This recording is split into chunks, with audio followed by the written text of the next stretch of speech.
Gracias, muy amable, le agradecemos al doctor Francisco Sánchez por su opinión y ahora es momento de presentar, por favor, al doctor Sergio Zaraco desde Argentina. Él es médico toxicológico, máster universitario en toxicología, especialista en medicina legal, especialista en docencia universitaria, ha sido jefe del Departamento de Toxicología, exministro de Salud de la provincia de Mendoza de Argentina, director del Observatorio de Salud Pública y Problemas de Consumo, amplio currículum, experto en el tema y sin más palabras le damos la bienvenida al doctor Sergio Zaraco desde Argentina. Muy buenas noches.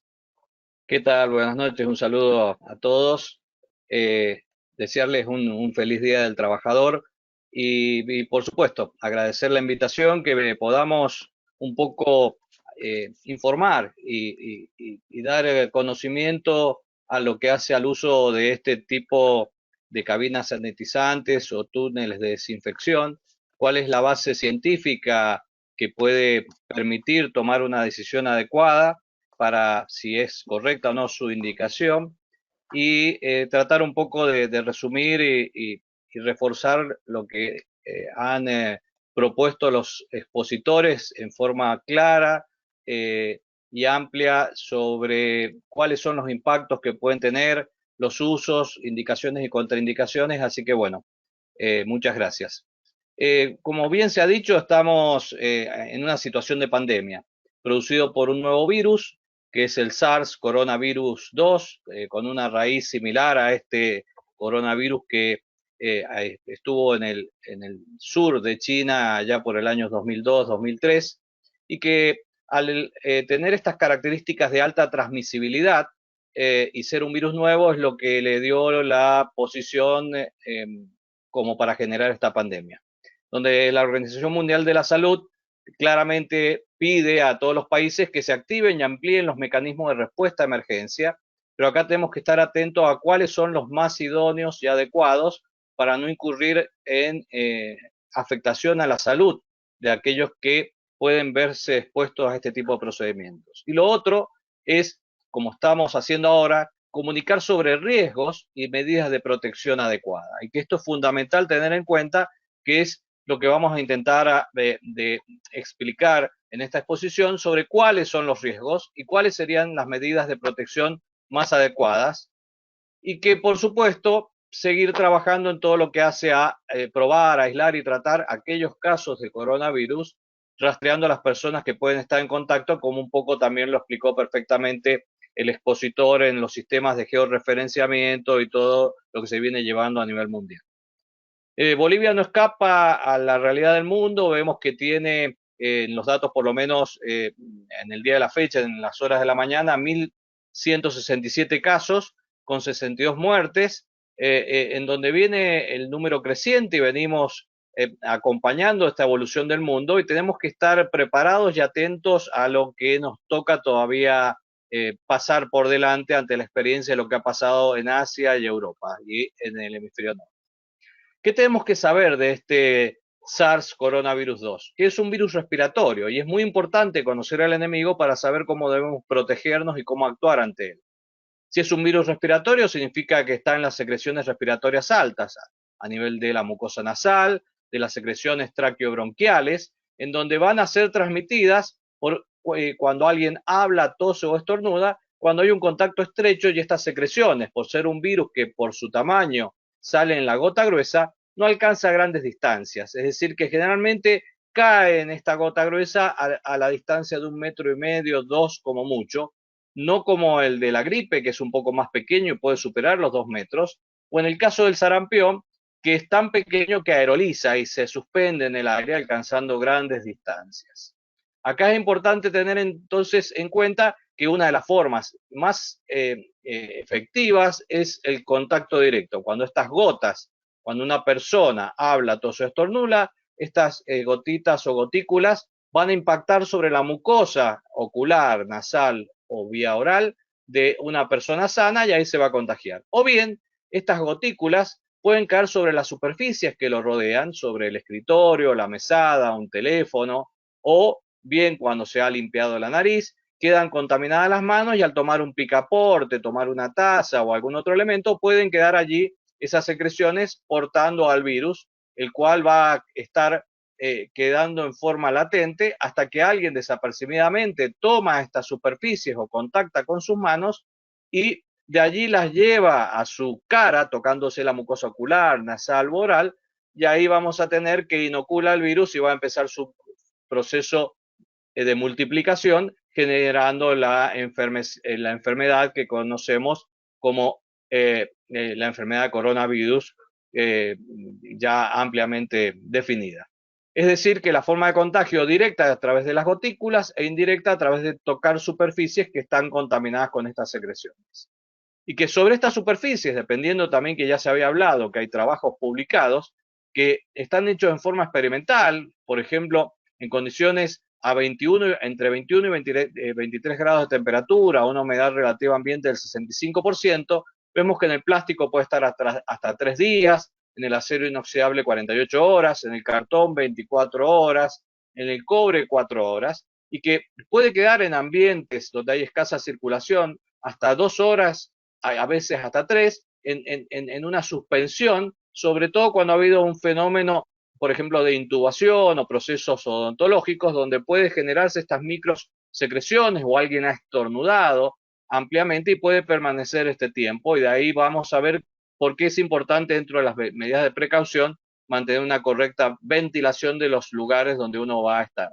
Pero saber qué queda sobre estas superficies durante este tiempo y que esto indica que se pueden hacer medidas de descontaminación, como se han hablado, para disminuir el riesgo de que alguien desapercibidamente o sin saber que estuvo alguien enfermo hablando, tosiendo o estornudando, pueda haber dejado sus secreciones y uno hace este ciclo de contagio. De ahí surge esta idea de usar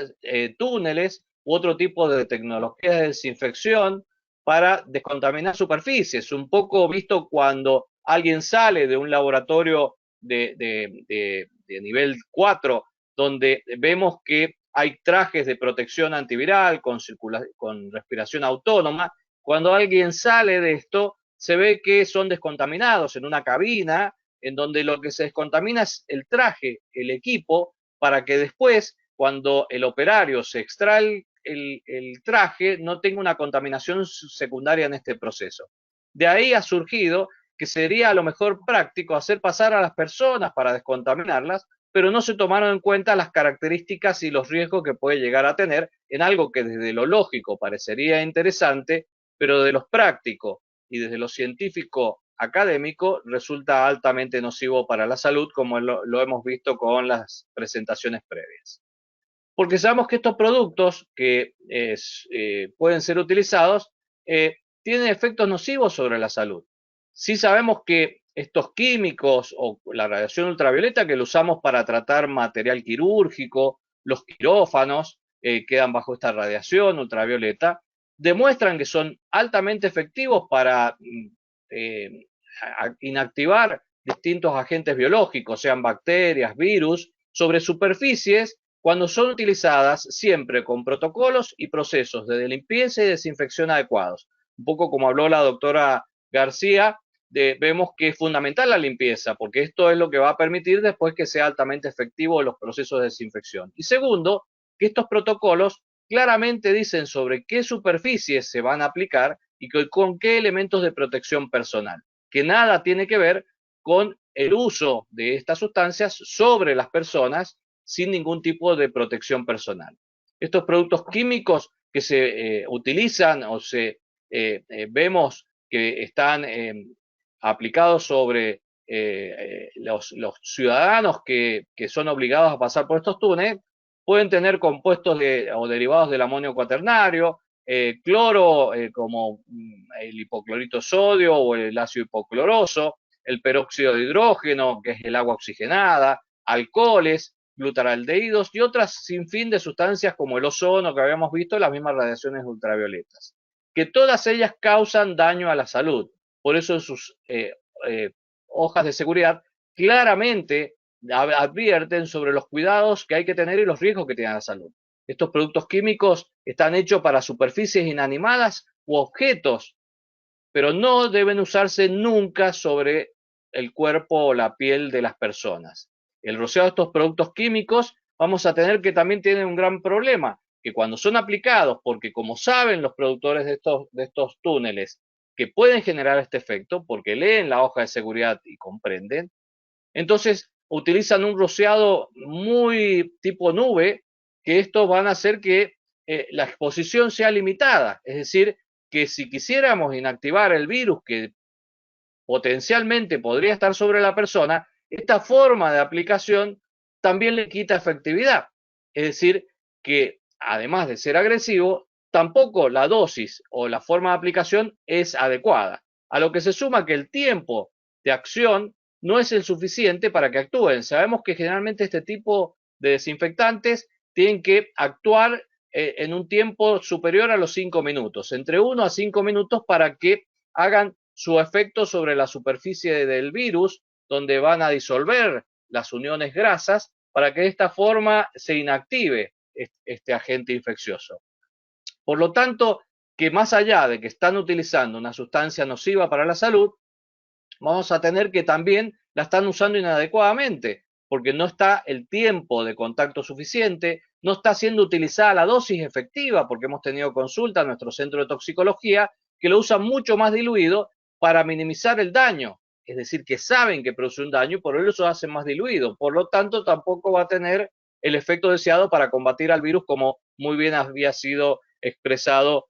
por el colega de España. Entonces, tener en cuenta que esto es importante tener y evaluarlo y saber que el rociado de estos productos químicos no inactiva al virus dentro del cuerpo, por lo tanto tampoco va a ser de utilidad porque es un virus respiratorio que va a estar presente cuando la persona habla, tose o estornuda, es decir, que la carga que puede llegar a tener sobre su vestimenta o elementos que lleva es prácticamente despreciable y que no generaría ningún impacto.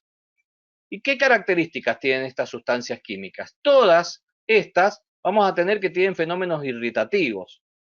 Vamos a ver que esto va a depender también a qué concentración se ha usado, cuál ha sido el tiempo de exposición, porque la persona que sale de este túnel va a quedar con la sustancia en su cuerpo que va a seguir actuando y haciendo su efecto sobre la superficie de piel, a lo que se suma la edad, que es distinto si es un niño o un adulto. Se suman otros factores como si hay algún predisponente inmunológico que puede desencadenar reacciones cutáneas o alérgicas o broncoespasmo o hasta fenómenos de edema de glotis, aquellos que tienen cierta reactividad al cloro, o también se suman otros elementos a considerar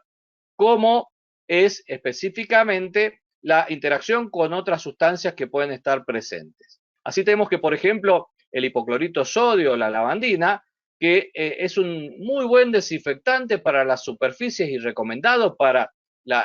inactivar al coronavirus, pero que este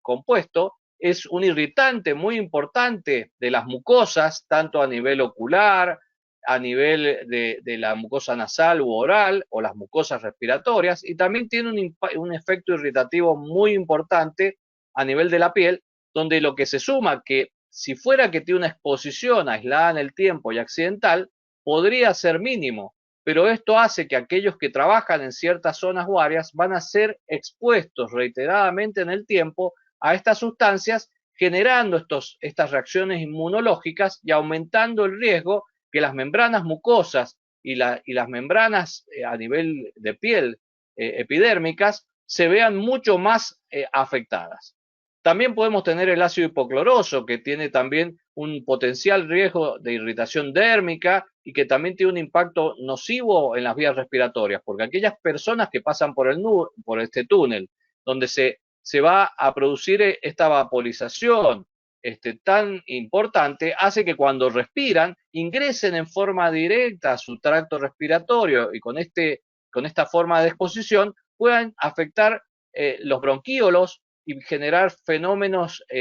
a nivel respiratorio bastante severos. O algunos derivados del amonio cuaternario, algunos proponen los de quinta generación, todos ellos, como vemos en sus fichas de seguridad, producen un riesgo a su salud, producen un efecto irritante a la piel y tienen en determinadas concentraciones y dosis un efecto corrosivo. Por lo tanto, también hay una total contraindicación de la exposición directa a las personas sin equipo de protección personal. Y en lo que hace al uso de distintos alcoholes, como el alcohol etílico o el alcohol isopropílico, también tiene fenómenos irritativos sobre las mucosas, porque actúan sobre la sustancia grasa, como todos estos que hemos mencionado, afectando las características propias de las mucosas, haciéndolas altamente sensibles, y que esto puede producir afectaciones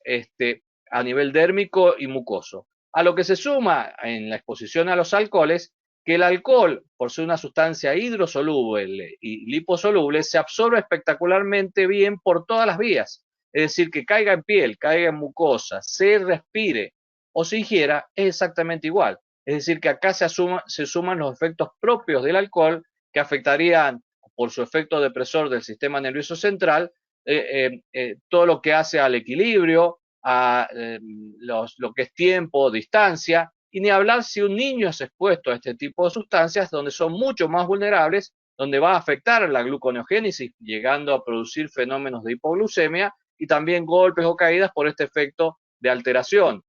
a nivel del sistema nervioso central y cerebelo, en donde genera alteraciones de equilibrio y distintos fenómenos. Por lo tanto, está totalmente contraindicado también aplicarlos a los niños, a lo que se suma, y que esto ya que estamos hablando, con el uso del alcohol en gel o las soluciones hidroalcohólicas, están totalmente contraindicadas para aplicársela en las manos de los niños, porque se absorbe, como habíamos dicho, y esto puede producir también los fenómenos tóxicos del alcohol en estos pequeños que son altamente vulnerables al efecto del alcohol. Si vemos la ficha de datos de seguridad por ejemplo, los derivados del amonio cuaternario, claramente en el punto 8 vemos que indican que tienen que usarse equipos de protección personal, es decir, protección tanto a nivel de rostro y ojos con gafas o antiparras que cierren perfectamente, protección de la piel con guantes de nitrilo, no de látex, porque recordemos que el látex es una buena barrera biológica, pero no para químicos, hay que usar guantes de nitrilo, y que también equipos que sean impermeables, que es fundamental para proteger el resto del cuerpo. Protección respiratoria para que no haya inhalación y que cuando hay altas concentraciones hasta usar equipos de respiración autónoma. Así vemos, por ejemplo, en estos que promueven el uso de estos túneles, que hacen pasar a los ciudadanos sin ningún tipo de protección, mientras los que cuidan estos túneles están cumpliendo las normas de higiene y seguridad porque saben cuál es el daño que produce. Es decir, que conocen cuál es el impacto que tiene y así todo hacen pasar a las personas por este tipo de artefactos donde están poniendo en un riesgo cierto a la salud de aquellos que se ven contaminados y con el riesgo en forma intencional. Así tenemos que estos detergentes del amonio... Tenemos 2 minutos. Sí, los derivados del amonio cuaternario van a generar estos efectos. De efectos irritativos, como habíamos hablado, la lavandina al cloro, y el peróxido de hidrógeno también vamos a ver que tiene estos impactos tan importantes sobre la salud de las personas con los fenómenos irritativos. Por lo tanto, la percepción que va a generar de esta desinfección hace que las personas olviden los elementos clásicos y universalmente propuestos, que es la distancia de seguridad, el uso de la barrera de protección efectiva, que es el barbijo social,